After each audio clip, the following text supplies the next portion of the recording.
Welcome back to the Wrong Advice Podcast. I'm your host, John Picciuto, and I'm very excited to have my new friend, Mr. Gary Lashmar, on with us today. Gary, how you doing, my friend?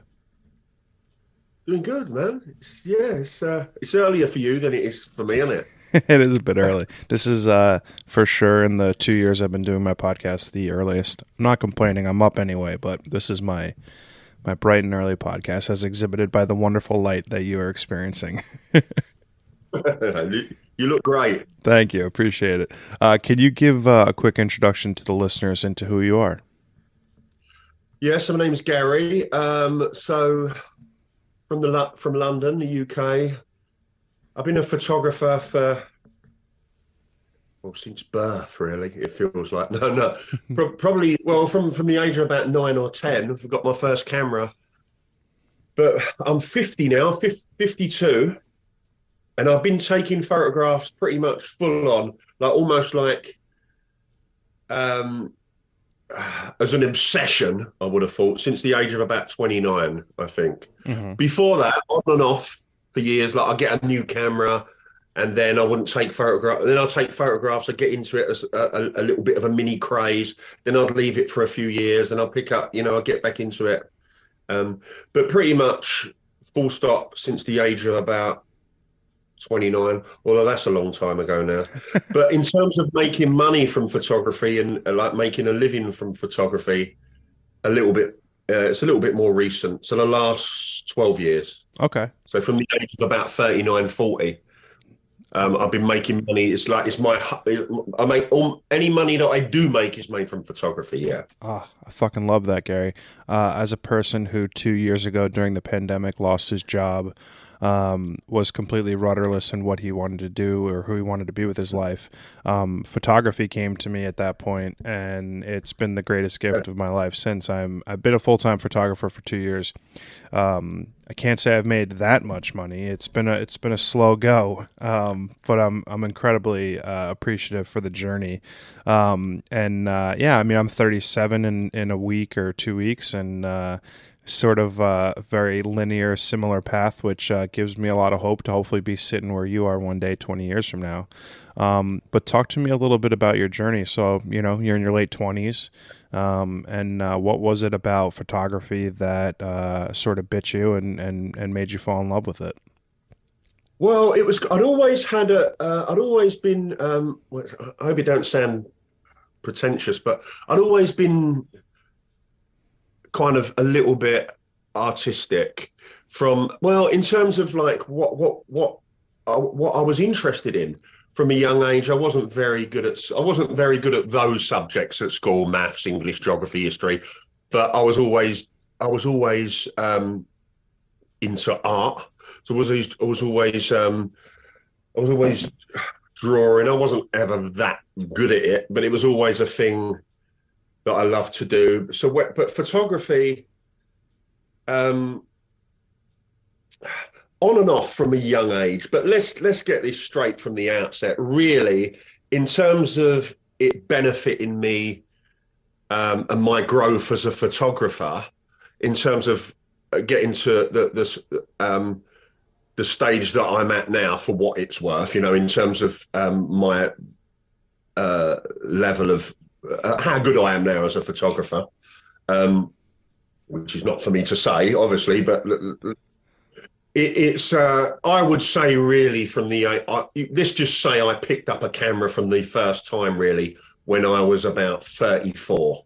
Okay. Yeah, that's really about the age, and basically that's when I bought my first like real camera. Which was what? We're still film here though. I'm still shooting film here. Love it. So it was a Nikon. I have no idea. Mm-hmm. I have no idea. I remember my friend Stuart bought a camera and I was fiddling around with his and seeing the pictures he was getting. I was just thinking, I can take better photographs than that.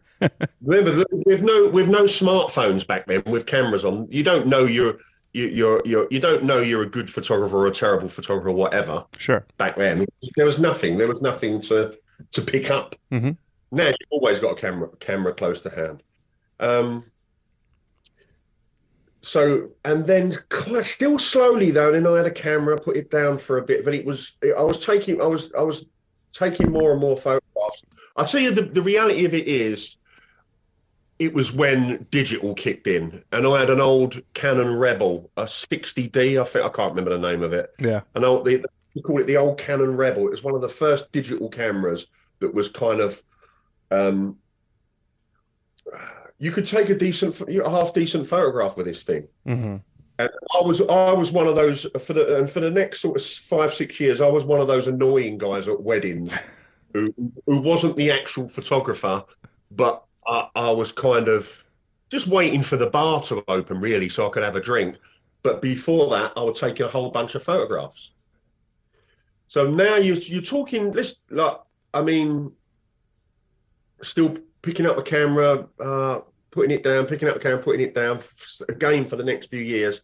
The age of about 37. Coincidentally, I was at a few weddings. I was at more weddings over a 2-year period than I perhaps would have been the previous 10 years. Mm-hmm. Maybe about 6 or 7 weddings. Social media was just springing up. Facebook was only 2 years old, 3 years old, Mm-hmm. I think. Maybe a little bit older than that, but it was very much in its infancy. And what would happen, by the way, you have to shut me up with these things because I'll just waffle on. No, please waffle on. Yeah. So That's basically, the idea.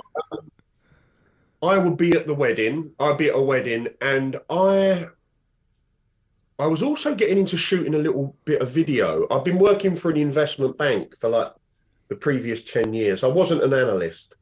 Don't worry. I worked in multimedia. Okay. So I had access to equipment. So I got into making like mini short films. Nothing fancy. We never took them to any festivals or anything like that. Mm-hmm. And I started doing music videos for bands, friends really. Again, no one famous, just like really sort of Just to do it. terrible stuff, really, looking back. I mean, there was 5-6 seconds here and there that had promise, but pretty much it wasn't that good. And then I remember I was shooting these weddings. Definitely wasn't shooting weddings. I was a guest at these weddings, and I'd have the old Rebel, the old Canon Rebel. And I just remember, they'd share my stuff on Facebook. Mm-hmm. I just remembered that. I just remember that from this vantage point. And then I was I would give them the old disc with about 50 images on it as my little gift to them. And then I remember I was at this wedding, and there was this American. Her name was Julia Boggio. I'll never forget her. And she was shooting my friend Claire and Simon's wedding in Richmond in London, just on the outskirts of London, posh London. And it was a kind of wedding that I never usually quite often went to as a guest. I'm working class, and the weddings that I went to, but even later on when I started shooting weddings, I don't shoot the kind of weddings I used to go to as a guest. The weddings I shoot are quite high end. Yeah. The weddings I used to go to, it was basically, they were sort of making it up on the day pretty much. Yeah. You know? Anyway, but I shot this wedding, and I just remembered, I remember I hadn't seen, there was no internet as such. Well, there was, but it was, some people had it, some people didn't. This was before the kind of Facebook thing that I was talking about. And I just noticed she had jeans on for a start, and she just looked really cool. And I was just watching her, and I was the annoying guy again. But she was I was asking her questions, and she was quite sweet about it. And she was like, oh God, she didn't want to upset anybody. So she was asking I was just twittering away, And then I noticed, and then flash forward I went to Claire and Simon's house for dinner. This must have been about 4 months later. Again, I sent them a little disc, and they had my images up on the wall. And I was like, let me have a look at the photographs of the wedding. And I saw, they said, well, they said, go on her website. There's a gallery there. Save us getting them down, because they'd bought an album. They just go. So I went on there. And I could see what she was trying to do. So I'm thinking, this is what she was trying to do on the wedding day, but she just can't quite pull it off. Mm-hmm. And then I caught myself having that thought. And then I saw what she was charging, and I knew that I'm not the most confident person in the world with anything else in my life, maybe as a father, in relationships, at school, But with photography, I've never had a second voice. Hmm. I don't Which compare is myself. which is just so I've never done that. counterintuitive to But most. it's Yeah, but it's not an effort, John. This is the thing. It's not like people can say, "Oh, wow, how do you do that?" I think it was a mixture of me coming to. I'd been shooting early. I'd been shooting before social. There wasn't a comparison. You'd have to pay to compare yourself to get feedback. Hmm. So, and I was too old. I was kind of 38, 39. I didn't really care what people thought. Hmm. But anyway, so I'm sitting there, I'm looking, and then I saw, and I, in an instant, I thought, I'm better than her. Hmm. And then what I do, I'd never do this, but I saw she had links to other photographers, wedding photographers. I mean, God bless her, I'd never do that. Put links to other on Yeah. my website, and it took me to the States. A guy called Sean Flanagan, who later became a friend of mine. Long story, but he was just like he was an artistic documentary stroke portrait photographer who happened to be shooting weddings. Hmm.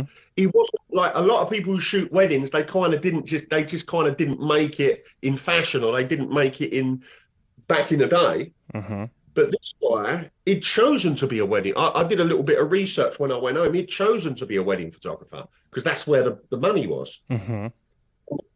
And I saw that the guys in America and Australia actually were like in that industry. Weddings were 6, 7 years ahead of us. Hmm. So I just run with it, and then I left my job. I thought what you were saying about your job. I actually thought of losing your job. It was a bit different for me. I didn't lose it. I planned it, but I thought I'd take a massive cut in wages for a few years. But I didn't. I made more. I made double the money I was making at the bank Wow. within 2 years. Within 2 years, which was a surprise. It wasn't any degree of business acumen. It Yeah. was just luck. Hmm. So the way that I was shooting, John, there was no one. There was probably, well, in hindsight, there was probably about maybe 25, 30 people shooting like that in the country. I saw that 2, 3 years later. But in my immediate, the people that I started to know, everyone was looking to me. So I was shooting weddings for editors of wedding magazines and stuff like that. Hmm. And so So you take your street and documentary style and artistic flair and I'm a street photographer, right? This is how Lynette and I became friends, and Claudette have become, because with the whole street photography thing. My default setting is I'm a street photographer. hmm. So what I started practicing from about the age of 38, 39, and not knowing what I was doing. I didn't know about street photography. I hadn't even heard of like Henry Cartier-Bresson then. I hadn't even heard of those him. Sure. Um, uh,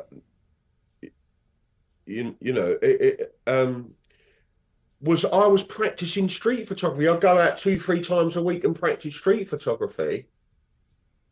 And obviously now, of course, it's like if your line in the sand is here in street photography, like in terms of your comfort zone, Hmm. at a wedding when you're expected to take photographs, can you imagine? Like I was just like my camera's like this close at a wedding. Yeah. I mean, it's quite close anyway on the streets. So if you can push your ear in street photography and really come up against your comfort zone on a wedding, you still want to come up against your comfort zone in that regard, but you're just coming up with magic. You're creating magic. Hmm. Does that make sense? It makes total sense. That's what I was leaning towards, because what I would imagine is you take your street and documentary eye, right? Your acumen for getting, I call it like the song and the dance, right? So like your acumen for being able to like anticipate how people move, how people interact with their environments in a city setting, and then you're able to sort of implement that into your job as a wedding photographer. So you take that eye, you take that artistic expression, and are able to then flip it on its head for something that would ordinarily be, a very classic sort of day. Yes, with street photography. Like for weddings, for me, a wedding for me is in two parts. Is it worth going? It maybe dig into this a little bit. So for me, a wedding is 95% street photography, Uh-huh. documentary, observational, candid, whatever you want to call it. I always get mixed up with because there's all these terms they have, don't they? So there's documentary, and then they have not photojournalism, all that stuff. It's all right. Yeah. It's, I call it documentary and taking photographs of people without their permission. Sure. Just call it that. Street photography. There's another part of a wedding day which is the bride and groom portraits that up until around about 15 years ago were just taken a certain way. They were staged there. And what I did, I wasn't a portrait photographer, but I fell in love with the portrait side of things. So I learned about I just became so passionate about it. I mean, I've shot a lot of portraits in the last 15 years where the portraits that I shoot, like I teach that, shooting portraits. So for me, I ended up shooting wedding portraits that were kind of a little bit more fashion based and really turning them on its head. Like now, it's a lot more competitive. Everyone's, there's some great wedding photographers out there, you know, and portrait photographers who have come into weddings and that kind of thing. So it went too far. So there was the street photography, but then I had to bring something else to the table, was about nailing portraits, which I've still kind of not done, but it's about moving in that direction. And so for the last 12 years, I'm in and out. I'm never lose my passion for the click ever, whatever I'm shooting. It's photography all the way to the grave for me. But within like genres within that genre, it's kind of I'm in and out of different things. But briefly really underpins everything. Yeah. You were recently in New York. Tell me about your trip and give me a little bit of insight into what your street photography process is like. What are you looking for? What catches your eye? What is it that you're looking for when you're, strolling around New York City? Yeah. Well, New York first. I've visited a couple of times before. The first time I was shooting a wedding in Rhode Island, and we hit Boston and then drove to New York, and then, or was that the second? It doesn't matter. So one of those trips was that. Another time was a surprise gift from my ex, Claudia, little Jessie's mum, who you saw in there, and she'd done a surprise gift for me. And I wasn't really shooting a lot of street photography then. The second time, a little bit. The first time I was drinking as well. I don't drink now. I was drinking, so the whole thing was just bars and drinking and pretending we were sort of seeing New York, And then the second time, I didn't really. I was kind of more of a relaxed visit as well because I've just been working and that kind of thing. Shot a little bit of street photography, loved it. But this time was really, and although I went with my girlfriend Katie, it was still, I got a lot of street photography done because I originally was planning to perhaps put on a workshop in New York. But post-COVID, I just felt a little bit, I don't know, everyone would have, I think all my friends out there would have been great with it. I just felt a little bit, it would have been a little bit maybe arrogant doing that. I don't know, I just didn't feel right. And also going with Katie, so we had to, but she knew I was going to be shooting street photography as well, so it was all good. I just, I love New York. Straight off the bat, I will say I find it a lot easier to shoot in New York than London. Is that like a law perspective? Because I know London's weird about that kind of shit. No, right? the law's fine. Oh, okay. The law's fine in London. It's open season in London. You can do whatever you like. Got it. Pretty much. I mean, there's private areas, not that many. Canary Wharf. They're even in Canary Wharf, you get away with it, but you might get the odd security guard coming at you. Sure. But no, London, in that regard, it's the same as New York. Okay, fair enough. I just find in New York, people don't give a fuck. They don't give a fuck. I've always got one eye on the fact that I am an outsider, so maybe unconsciously you just give off, and people are easier with it. I don't know. They just sense a tourist, even though I'm a Yeah. street photographer and I'm semi-streetwise, because I mean, like, and I will do that in New York. Like, I'm not really. You can sense where you can go and where you can't go, but I just find it. I love New York. I'm a huge movie fan for starters. And remember, we just grew up, there wasn't an English film industry back in the day as such. So everything we saw in movies was New York. So for me, it's like walking onto one massive big movie set, Hmm. which never dissolves. Even you're there for 4 days, you still, it's like everywhere you've been, you've seen, Yeah. I mean, kind of. Gary, Kind of. I live 12 miles and I still feel that way having been there, somewhat Yeah. weekly the entire of my life. You know what I mean? Yeah. Yeah. It's There's the something people who work. cinematic about the city. There's something beautiful about it, which keeps me coming back to take pictures. Yeah, yeah, absolutely. I met up with Claudette while I was out there, and we couldn't get to see Lynette because she was up to something, and my friend Josh, and not long, we had like a couple of hours with them, and I was talking to him about whilst it's a lot easier, I think statistically, I don't know how to put this, uh, you still got to have your backup because you are more likely to come across a lunatic in Oh New yeah. York. Oh yeah. Totally.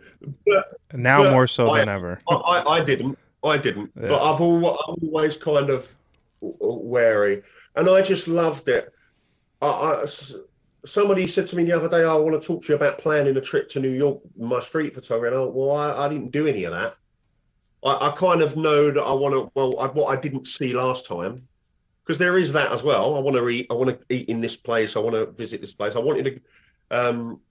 Well, it was Katie who wanted to go to Coney Island. As soon as Great. she said Coney Island, I'm like, wow, we've got to do Coney Island. Yeah, fuck yeah. We're in the middle of winter, so that was kind of a double-edged sword. It was great because there was no one there, but also I would have loved to have been there when there was everybody there. Hmm. But I thought, it's like being in the Warriors, and then in terms of my approach to street photography, it is quite, it's quite not aggressive, but it's very. I don't shoot from a distance. Yeah. It's I think that's the hardest thing for street photographers to learn is yeah, that aspect of getting close. It's a naturally uncomfortable position to be in, like to be able to be invading someone's personal space, whether they are understanding of it or yeah.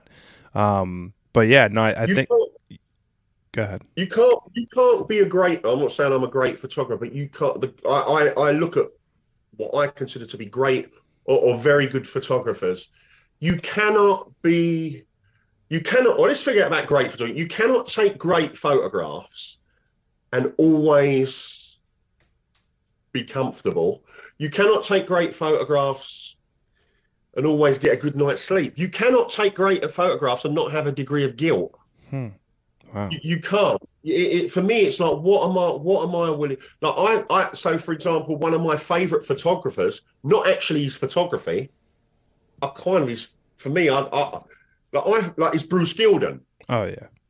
but as a character, not so much his photography. I like other street photographers, like the final product more than his.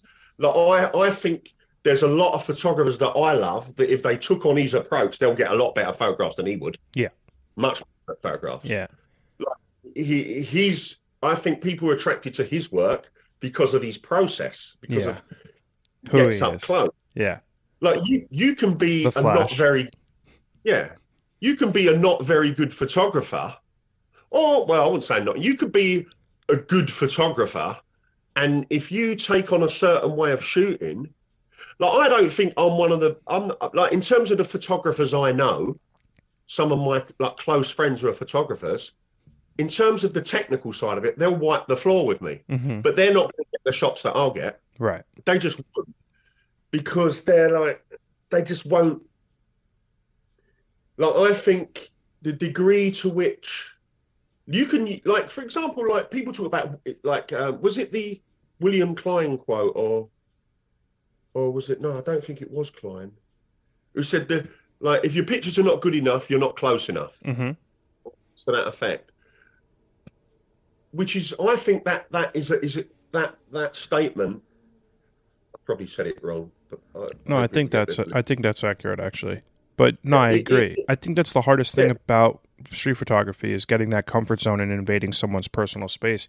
Because as I started as a street photographer, I was 50 mil lens, fucking real far away. Like I was going through the process of creating images where the subject was just far enough away where they didn't really notice me, but I put them in a scene that I yeah. thought looked cool because I was too scared to get up there and take a. Yeah, but it takes practice.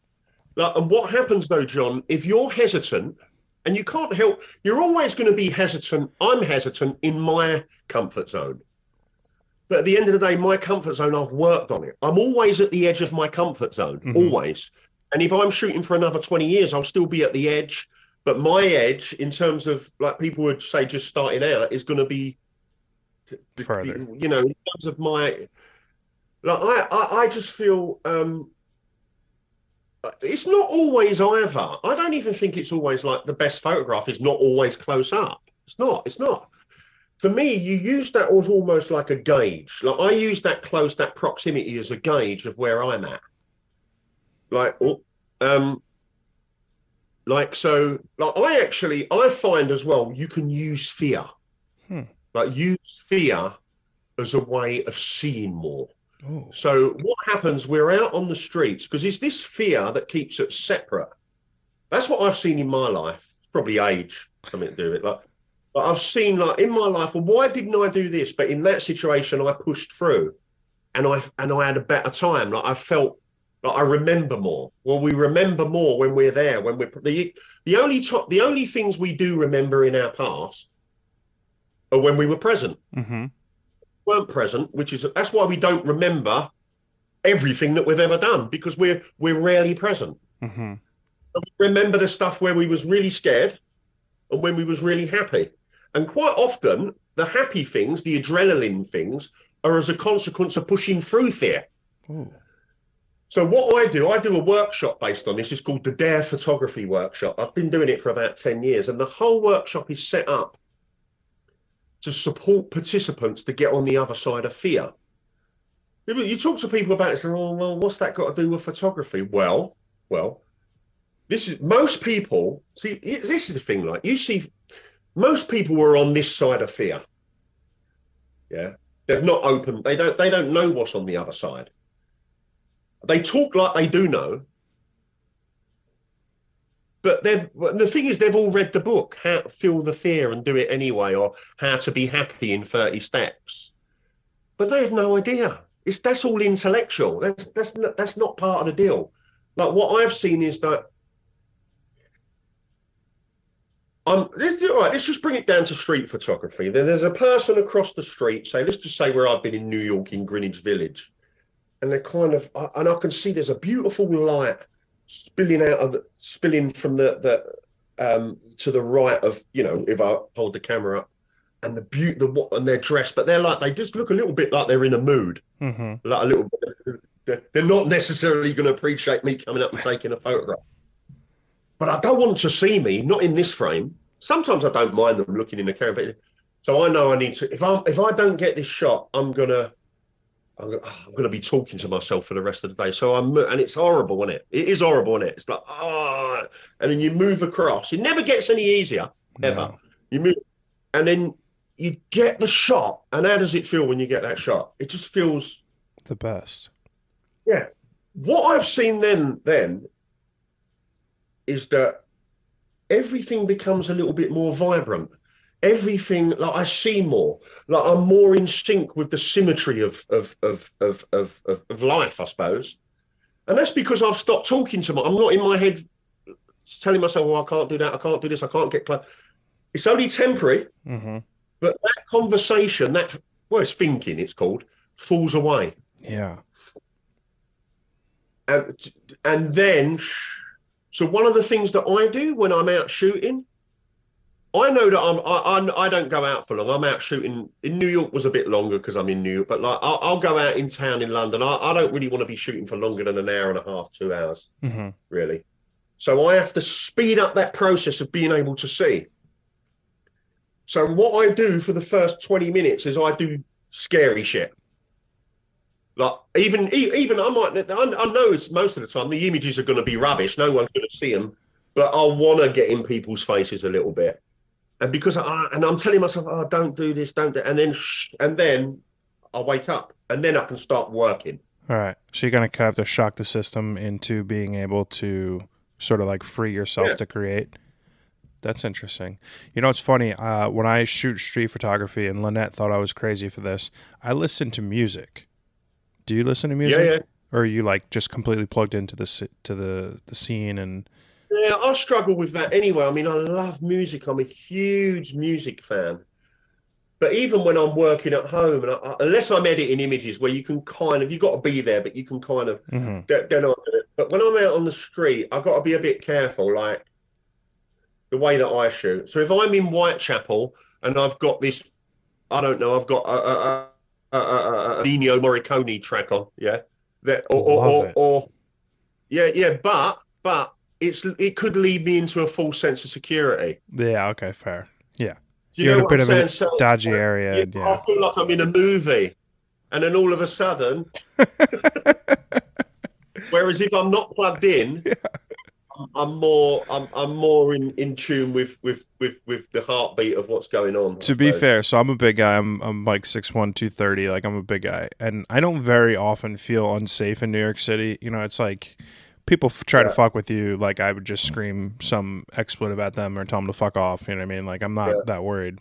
I have recently been putting the volume of my headphones down considerably because the city's getting a little bit sketchier on a monthly basis, Yeah, yeah. which is an unfortunate byproduct of a million things. Just Um, do it.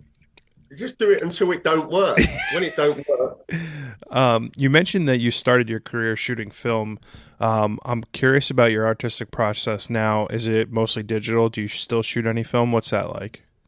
no, I haven't shot film for years. Occasionally, a few toy cameras, you know, the little Lomos and stuff like that. Hmm. I've got a load of those, and I buy cameras. I recently bought a Pentax. It's one of my favourite cameras. One of my favourite English photographers is David Bailey. He shot did this shoot with Gene Shrimpton in the '60s in New York, which pretty much changed Vogue. It was like an awesome. It was like really ahead of its time, and he shot with his camera. And I did have one before, but I broke it. And I don't even remember ever using that, but I bought this recently. Like digital, to be honest, I spent my whole life waiting for digital to come around. Like if I was in my 20s now, I'd probably be shooting film probably. Yeah. But I don't miss that at all. I don't really. It is my process is it's about it's about the photograph. Well, the process is, for me it is the way that I shoot. So there is a degree of that, and I love a new camera as much as the next person. But Who doesn't? uh, is it laziness? I'm a bit obsessive as well. If I get into shooting film, when I was shooting film because I had no choice, I always wanted to develop. I always wanted to do my own thing. I did a little bit of that at school years ago, but I always wanted to do that. Like like I'm like that. I'm just I have this like if I even if I pick up like a pen now and do a little drawing, in my mind it's going to be exhibited this one day. No, I like So that. I have to go in the full hog, and to me, partly it's too much of a headache. You know, If I get into, I've probably got to build a little dark room, and if I've got to build then I've got, and then it's going to cost. Nah, just stick with the Fuji's. so yeah. Well, I love Fuji, but I shoot all of my street photography on film. Oh I'm wow, yeah. I used to shoot primarily 35 millimeter, and honestly, since becoming friends with Lynette, I have been exclusively shooting on my Hasselblad for like the last 6 7 months. Um, and wow, it's been a beautiful thing for me from an artistic perspective because my process has slowed so much that the pictures that I'm making are so much more intentional and so much better. And I don't develop myself because I'm too fucking lazy. I have no desire to do it. I go to the lab, I drop it off. 3 days, I pick it up, and it's done. I'm actually, after our conversation, going to go pick up a few rolls that I shot earlier this week. But there's something about the process to me. Like when I initially started shooting digital street photography, first on a 5D Mark IV, bought all the Fujis. I have a big gear acquisition problem where I just fucking buy cameras like mad. Yeah, that happens when you're kind of starting out as well a lot. Yeah, I'm very set in my gear ways now. But from personal project perspective, if it's not commercial work, I typically shoot it on film, and it's just for me to slow down because like I'll go to a studio and shoot a portrait session with a couple models, and I'll shoot 2,000 photos, and I'm like, this is just fucking stupid. I got it in 200. Why do I have 1,800 more photos to go through? So for me, it's sort of like enables me to be more concise and particular about what I create because I have to slow down and be more mindful. I only have 12 frames. In that personality as well. What's that? I think it has a lot to do with character and the kind of images that you want to get. Yeah. Mm-hmm. For me, I can't shoot like that. I don't rush anything. I'm always on purpose. But I don't shoot anywhere near as much as some digital guys because of the way that I come up, like in terms of how I just... Yeah, I can only put 100 photos on an SD card. But like, I can, like, so the way that I shoot, I can't have any thinking going on. Yeah. I can't be thinking that, like, I've only got so many shots. I can't be thinking like that. And also with me, I'm seeing what's going on. I'm not interpreting. I don't interpret anything. Well, I interpret everything unconsciously, but I don't go out with a plan. That can be misinterpreted as, oh, well, I'm trigger happy. But you'd have to see me shoot. I'm not trigger happy. So for me, I think, like... So, for example, you know that Henri Cartier-Bresson way of shooting photography, mm-hmm. which I respect and I admire. That's not my way of shooting. I can't shoot like that because for me, any picture that I've taken, I've seen it. I'm just trying to recreate what's gone before. I might not think that, sure, but I have. Mm-hmm. But if I'm thinking that all of my thinking is secondhand, the degree to which I'm present, like, you know what I was talking about earlier about, like, being in sync with what's going on. Most people don't shoot like that. Most people are in their head thinking, right, where are the photographs? Where are the photographs? Where are the photographs? If they stop having that thought, they would see, they don't even have to go anywhere. There's photographs everywhere, right where they are. But most people are in their head. And what happens is anything that's born of thought is contrived. Sounds a bit heavy. Yeah. It's not heavy. It sounds it when you're communicating that to someone who lives in that. Oh, that's a bit heavy. Well, that's because you don't know the alternative, which is totally light. There's no thinking, and there's just photographs everywhere. I don't chase photographs, ever. Do you chase people? Because, like, for me, when I'm on the street, like, I'm looking for uniqueness, right? So whether it's an outfit, a hat, a jacket, a person, just like something that is unique, is something that I'll latch onto. But like for you, because it sounds like you're very intentional in your process, what is it that makes you press the shutter button? Well, it's definitely not bicycle moustaches and polka dot. Like, those are easy. Like, I met some guys recently, they wanted to go on a street walk, and they took me and they said, well, we're going to go to this thing. There's a colour. There's like a little street thing going on in Shoreditch in London. And people were all dressed up, and I just thought, what's the point of that? I'm not interested in that. Yeah. Like, I'm interested in no, I'm not looking for that drama, because that drama is what everyone sees. Mm-hmm. I'm now, I do see that, I do notice that. I'm always moving in the direction of stripping all of that back. Because everything's beautiful if you're looking, but everything's beautiful. Now, this is the thing. When we're in our heads, we're interpreting, we're like, oh, this is what makes a good shot. That's not a good shot. That's an idea of what a good shot is. For me, most street photography, like I look at it on Instagram, most street photography, I want to sound critical. Hopefully this is an observation, or at least it's taken that way. Looks the same. Because I'm the same. I am in my head a lot of the time doing all of that stuff, right? It's just moving in the direction of not doing it. But most of the stuff on Instagram, if I handed the camera to, say, my mum, and I was going out with she could have got that picture. Mm-hmm. The reality, she just don't bother taking pictures.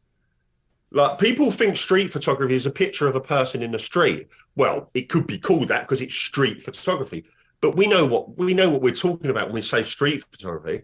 Has nothing to do with it. There's no thought gone into it, or no thought. There's probably too much thought gone into it. Or this is how I should take a photograph. This is what it says in that book.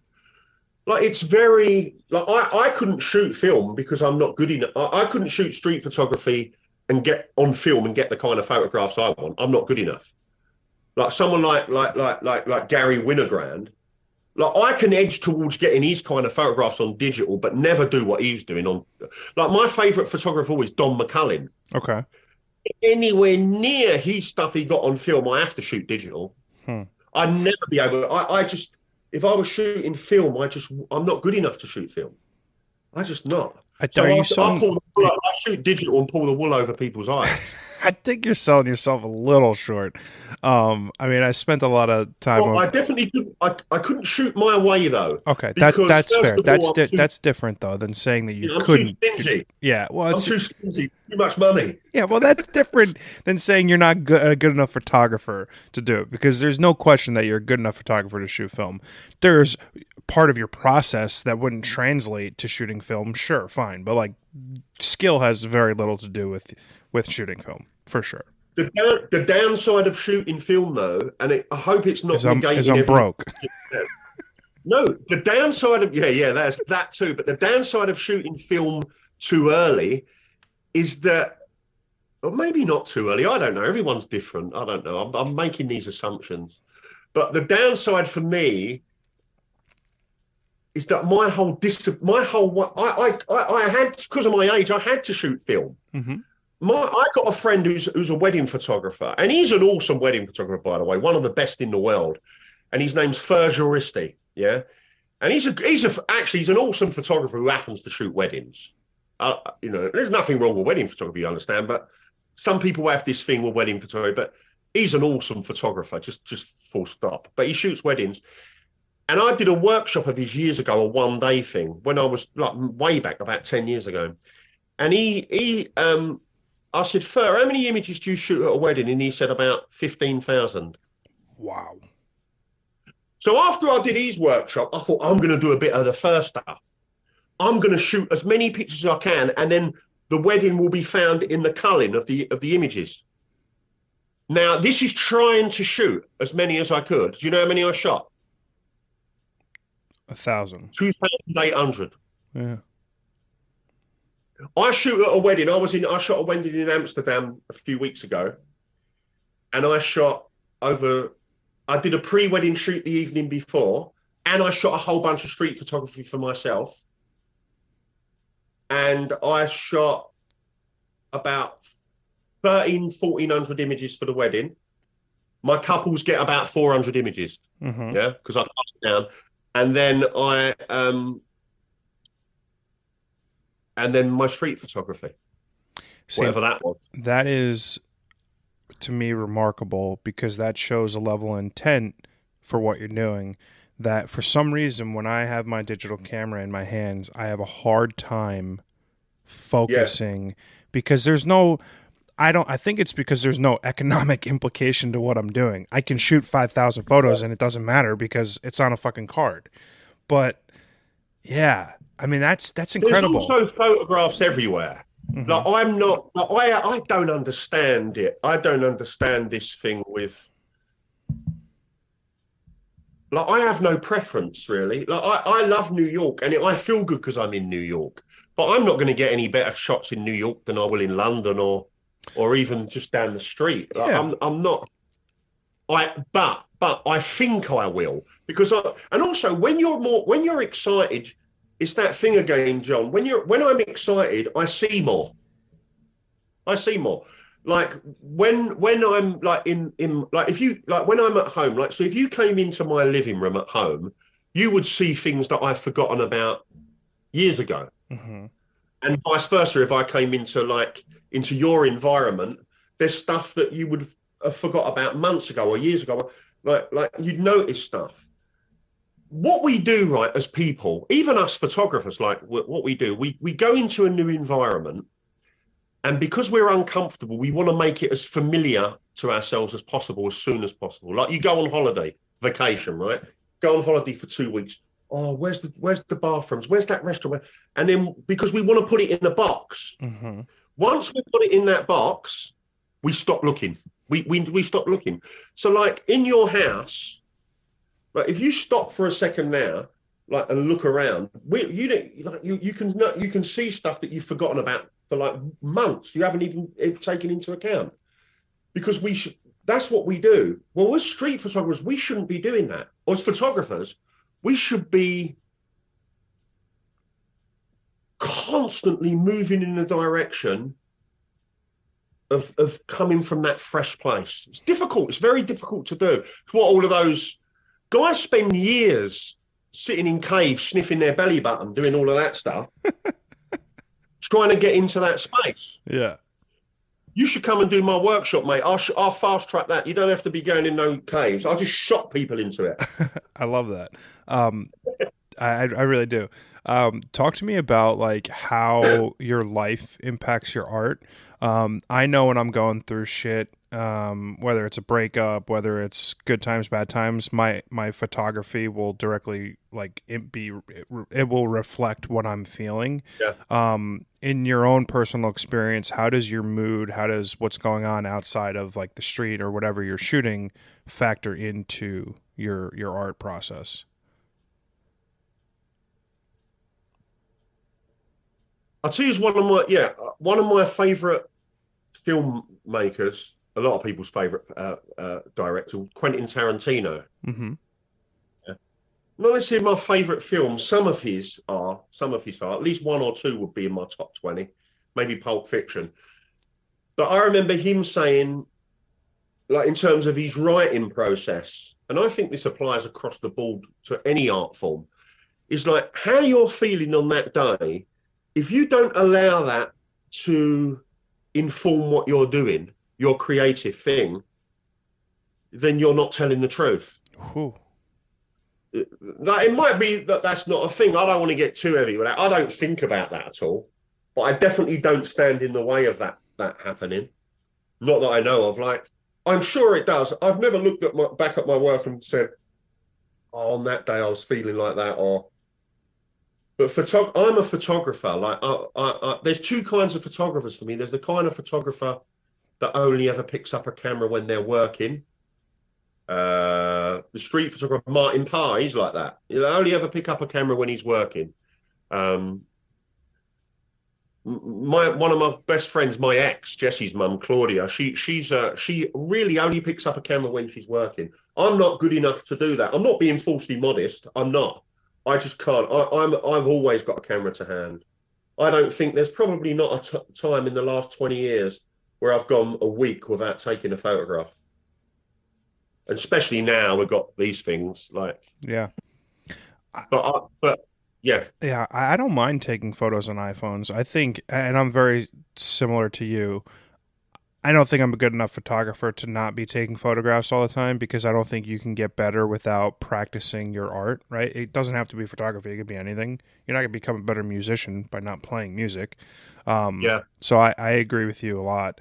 Yeah, it's one of those things where I've stumbled into this super late, not late in life. I'm not that old, but like I've stumbled into this place at a sort of slower rate than most people who fall in love with an art. And in a lot of ways, I think that informs my curiosity towards it, my passion towards it. I think whenever you get an opportunity in life to uncover something that you're super, super into, it's something that's going to be a part of your daily life anyway. I think, I think the age thing is overrated. Like, I think it's a load of bollocks. Like, I did a workshop in California, and I met this girl, Donna. She came and did my workshop when she was 71. Wow. The oldest person I've ever had at my workshop, yes. 71, great lady, the coolest lady ever. Like, she's actually best friends with Johnny Cash's stepdaughter. Imagine that. That's sick. Mylene Carter Cash, yeah. Or very close friends with her. And she did my workshop, and she did her first exhibit when she was 73. Wow. Well, we have no idea when we're going to check out. People, we think, and also, like, I think if you can take a photograph, you can take a photograph. Like, I think a lot of it's to do with confidence. And not confidence. I'm not talking about that fake confidence where, like, walking a certain way. I'm not talking about that. I'm just talking about being a little bit more comfortable in your own skin. And I think as we get older, we are. And I think, like, for me, remember I said that I've been taking pictures from a young age, but really, it was really the age 34, 35 when I really, for me, that's when I picked up a camera, really. I talk about, it sounds good, or I picked up a camera when I was 12, but really, I've never took a picture properly before I was 35, 36. But I actually think if you're gonna be a good enough photographer, like, okay, it's like this. I don't think I learned much after the first year of really getting into photography. Like, in terms of how to use a camera, I don't think I learned too much. I agree. But in terms of the same, like, my portraits, I don't think, like, well, let's take it out of photography. Like, you think of these musicians. Well, think of the Beatles. When was their best stuff? The first like Paul McCartney's best stuff. I'm not comparing us with Lennon and McCartney. I'm just saying any musician like David Bowie, when was his best stuff? Probably earlier on. Sure. So what is it about when you get to a certain age anyway? How much are you really going to learn? Like, I already had a foot in the door anyway, because I'm a massive movie fan, and I'd seen so much good cinema, good cinema. That cinematography went in despite myself. It just went in. So people sometimes I don't know, but there is an element of photography that I fought against this when I first started doing workshops, John. Like, I was just like, I can teach anybody. I could teach people to the degree where they'll even make an half-decent living out of it. But there is one thing you can't teach, and it's you can't really put your finger on what it is. It's just like, I don't know. Do you know what? A friend of mine said once, my friend Pat, he said, do you know what I think, Gal? Sometimes I think photography is about taste, and some people just ain't got any. Yeah, that's funny. You know what so, like, with regards to the age thing, I'm very mindful of the fact that I'm super young, right? Like, I know I have a lot of life in front of me, barring me not paying attention, getting smacked by a bus, right? I know I've got a long way to go. I think because nowadays so much of our lives are lived for other people, right? Whether it's social media, whether it's fucking the Facebook of things, whatever, it's easy to feel like you're behind in some aspect of your life. Like, I'm not married, I don't own a home, I don't have a wife. Like, these are things that, like, you can look at and compare it to your peers and feel like everyone else is doing it, so I'm behind. So that's what I mean when I say, like, oh, I'm old, I came to this late. I wouldn't change anything about my journey, about my life. I think everything that I've experienced to date has brought me to this point, to this conversation, to everything that happens to me in the future. Like, it's not a fucking smooth sailing road by any means. Like, fucking A, life is a bitch. Like, it is not easy. got headaches and bills and fucking all the shit that I deal with on a daily basis. But I wouldn't trade this journey for anything. Like, I'm incredibly lucky that I've been able to find something that I love more than anything else that I have in my life. And I think that that's rare, right? I think it's very easy for a lot of people to go about a life that is very simple, very cookie cutter, very punch the clock, make myself some money, and just not take any risks. And it goes back to what you were saying earlier about that fear line, right? Like, if you're not able to jump beyond the veil of pushing yourself out of your own comfort zone, whether it's artistically, creatively, or just in life in general, you're never going to be fulfilled. Absolutely. The thing is, I'm just going to turn this off to 2 seconds because I keep getting 2 seconds. I keep getting this. Sorry, John. Yeah. Quite rude. The thing is, I think as well, and I'll tell you what I have done, John. I got to the age of, I remember it, I was in California, 2015, and I had this experience, and I would hazard a guess there's very few people that I know who I went to school with that have had this experience, where I ticked off every box of everything I wanted to achieve. Everything. I had everything. And it wasn't, by the way, it wasn't some big dramatic downhill thing after that. It was just, but there was an instance of me thinking, well, that was quite, I remember that. I remember that as a pivotal thing in my life. The reason I brought this up as well, I had a discussion with someone about this a few days ago, about something that they were going through and about how they feel a little bit behind schedule. And it's important to have goals, I think. Why are we here? It's important to, because you put a line in the sand, it's a measure of, otherwise what's it all about? We're just sitting there flicking channels, aren't we? But for me, it is important to ask ourselves as well, what is it we want by getting what we want? Like, so people think like this, all of this stuff. I see it when people come and do my workshops. There was a period where I was shooting like about 9-10 destination weddings a year. So I was traveling all over. And after a couple of workshops of doing that period, I realized that these people, they just see the picture on the beach. Mm-hmm. They see that's what they want. They don't, if they knew what that took, they might still want it, but they might not, because the picture on the beach, that's just a few seconds. It's not that it's not worth it. It's just not what you think it is. Like, I think some people are cleverer than like, some people hold on to their dreams and never go for the dream, because I think unconsciously they know. Like, do you know what? The dreams that I've moved in the direction and I've accomplished, I'm glad that I did it. And it was quite monotonous, really. Quite boring. Like sitting on the sofa, dreaming it up, that feels good. But getting up and doing something about it, quite often you've got to sit at the computer, you've got to get on the train, you've got to meet people. You still got to do the 8 hours a day nonsense stuff, like walking to the toilet, opening doors, all that. It's all still part of you. You're not doing that much different. But you're not. Mm-hmm. And that's why I'm at this stage in my life. I was talking about this the other day with Claudia.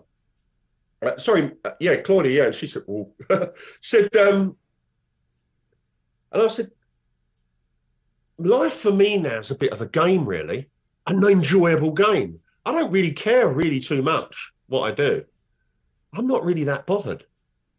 Sometimes this kicks in my thoughts and I'm like, oh yeah, if you put on this workshop in there, and then I sit and I think, actually, what do I want to go there for?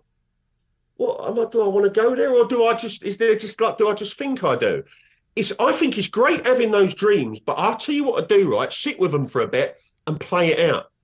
Play it out what it's like, and then don't just say, right, I want to do this, I want to do that, and then just go for it. What the fuck's that all about? Like, have a little bit of, like, do you know what? I'm quite happy with spending my weekends with the kids now. Yeah. I really am. I'm actually starting to like them. They're annoying kids, man. Only now. Yeah, I'm an uncle to 5 nieces and nephews. And I joke often that I've always always wanted to be a father and have a family. And, I've been an uncle now for 6 years, and it's been very eye-opening. Yeah, just stay as an uncle, man. Just stay as an uncle. Yeah, Then you can just sort of give them back. it's a nice process because you get to enjoy it, and then when the meltdowns start to occur, you get to hand them back over to your brother and let him deal with it. That's it. They're also great kids for learning how to take portraits. Yeah. That's how I learned to take portraits. I just use my kids. And like literally, and I've shot portraits for, I've shot portraits. I've Vogue magazine and stuff like that. I've shot portraits for like musicians, bands, and stuff like that. Where I learned to take photographs was taking photographs of my kids. I love that. From a young age. Yeah. Because they never do what you want them to do. The models are easy, but kids don't never do what you want. You have to bribe them, and then you learn all of that stuff. Yeah.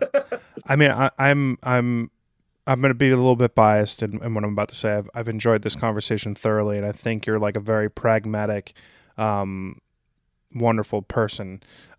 This is going to be a little bit of a hard question, but you've had a very remarkable 20-year career so far, give or take a couple of years. You make incredible images. You're grounded. You've got your head in the right place. Like when you look at the rest of your life and how it unfolds, like what is something that jumps out at you as like you're sitting on your deathbed, it's your last day, and you're like, yeah, I fucking nailed it. Like what happens over the next 50 years, whatever, and what transpires over that time where you're like, whew, I did it every way I wanted to. Like how do you keep that mindset going through it? Well, yeah, 50 years is a long stretch, man. Well, I'm just overestimating, Yeah. Oh man, this is going to sound. I don't want to. When you hear them interviews and people he's just saying that for effect. I don't get that impression from you. I genuinely don't care, mate. Yeah. I don't care. Honestly, don't. I don't think like that. My mind doesn't think like that. I don't get into it. Well, I'll make something up then. You know what I would like? I genuinely don't care. I don't care. I like. First of all, that's a concept for me that, like, we have this idea when we're going to die. Mm-hmm. Like, like my dad died at 33. Like we have this. My best friend died quite young. Like we have this idea when we're going to die. Yeah. It's going to be before that time you think. Always.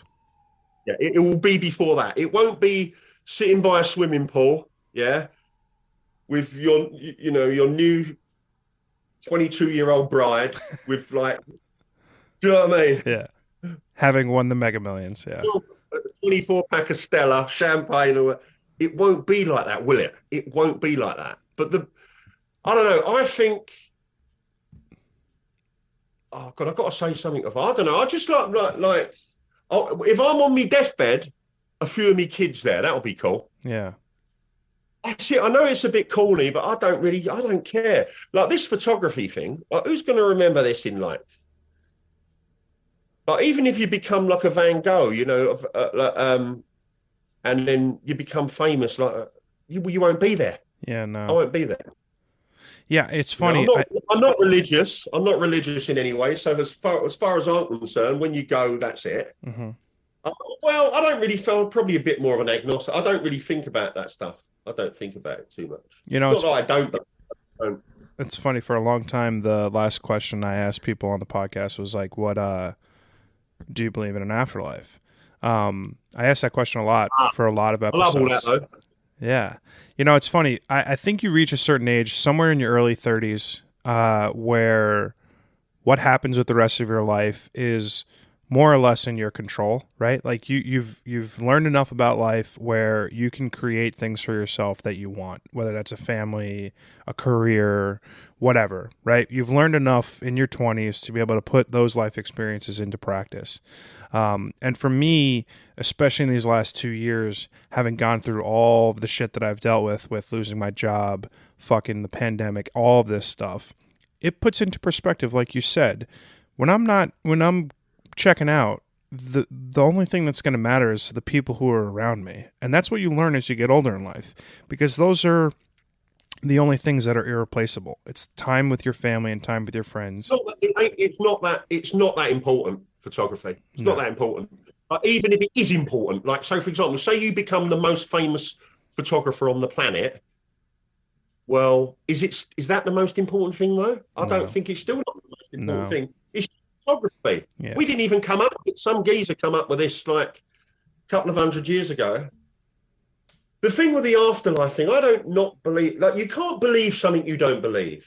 I used to believe it as a kid. I just, and I've no, like, I understand how people, like, I won't believe something out because I'm scared. Mm-hmm.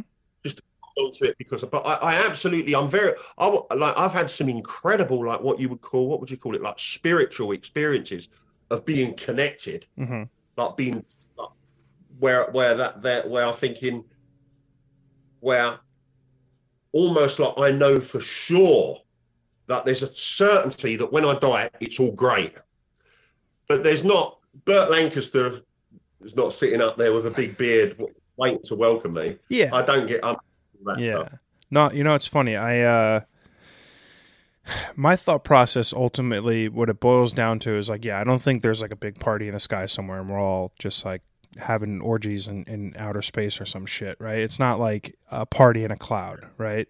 I think that when you look at like the way that life exists and like how we are here having this conversation over Zoom over billions of years of it's amazing. And to me, it's just like the sheer audacity that we exist is just too implausible to have not had some sort of divine intervention. I don't know, you could call it God, you could call it aliens, whatever the fuck you want to call it. I don't have the answer. I'm not going to pretend to. But to me, I think the thought that there wouldn't be anything when we die is just, it doesn't seem likely. I think there's just too much. Well, yeah, if you go on mathematics, statistically, if it's mathematics, so my experience of my life, my experience is that, well, it's proven that it's not that I think the debate stops at like, is there a conscious afterlife? Yeah. Like I think it's scientifically proven, isn't it, that we don't just evaporate, we go back into, well, we merge with the force, don't we? Yes. We go back into, but in the film, it's a conscious thing. That's the thing. So, but I've had experiences where I've seen that who I think I am, Gary, like all of this thought stuff, is not actually that. How I live my day that's how I think I'm Gary. But that ultimately is not who I am anyway. Mm-hmm. I can't be that because I can see all of that playing out. You can call it awareness or whatever it is. I see all of that playing out. You can't be what you can see. You can't be both. That's dualistic. Mm-hmm. So for me, there's something else going on. But the person that's stringing all it, the thing that's coming up with all of this now to communicate that with you is thinking. And I can see all of that. I'm not that. Mm-hmm. The person that's saying I'm going to go on or I'm not going to go on, that won't be there anymore. It just won't be. Yeah. It will just won't be. So for me, that's a certainty. That's a certainty. But the thing is, like people say, oh, I'm not scared of the luck. I am scared of it. But I can't do anything about it. Oh yeah, you're still gonna die. I don't feel the need. I don't feel the need to evaporate, to get rid of all of that. I don't understand that. Like, the way that I feel is the way that I feel. I can't. There's nothing I can do about it. You can try. You can talk yourself out of it. Oh, when you die, but secretly, you just come up with that. Mm-hmm. Yeah. You've seen someone else come up with it. Ooh. These people are very good actors, man, as well. Like, these confident people. And also, there's a little glitch in the Matrix where they articulate their way through life and they make a few quid. So that's an authority as well. And then we believe everything they say. Yeah. They're all bullshitters as well. Yeah. Well, anyone who pretends that they have answers to those kind of questions in life are inevitably lying, right? Until you die, you don't really know what the fuck happens. And I don't know anyone that has died and been like, yep, here's what happens. It's like, well, if you die and you come back, I don't know how reliable that storytelling is. We listen to these people say this stuff. Like, do you know one of my heroes of all time is John Lennon? Oh, yeah, of course. John Lennon. I wouldn't take a total bit of notice of anything that he said. He was a lunatic. Yeah. He wasn't a lunatic, was he? But he was he just had an ego, and he knew he was being listened to. You can't listen to something like that. I don't really listen to anybody with that sort of.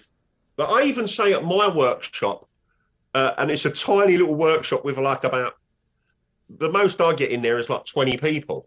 Yeah, like a tiny little workshop, and I always say at the beginning, and we're talking about photography, but there's a bit of life stuff in there. Yeah, there's a bit of life stuff, and I always say to them, by the way, I'm going to keep you on your toes. Don't believe what I'm saying. And in actual fact, I'll throw in a few lies just to trip you up. Like, with photography, you should do this. You should. No, you've got to be your own. It's important to gather information, but man, look at the fucking state of the planet. Let's not get into that. Yeah. Well, I will say this, Gary. Don't take any notice of that. They have no idea. Yeah, I mean, we're fucked inevitably, but I will say the force is definitely strong with you. I've immensely enjoyed this conversation, and Me too, mate. I've got a super cheesy line. If you've been on my podcast, you're part of my family, and I'm just super thankful to have had this conversation with you. We're definitely going to be doing this again. I could talk to you for hours, but yeah, I'm super appreciative that you came on today, and just super thankful, Gary, and really wish you the best, and we'll definitely be talking soon. You too, John. I loved it, mate. It was absolutely great, and I love.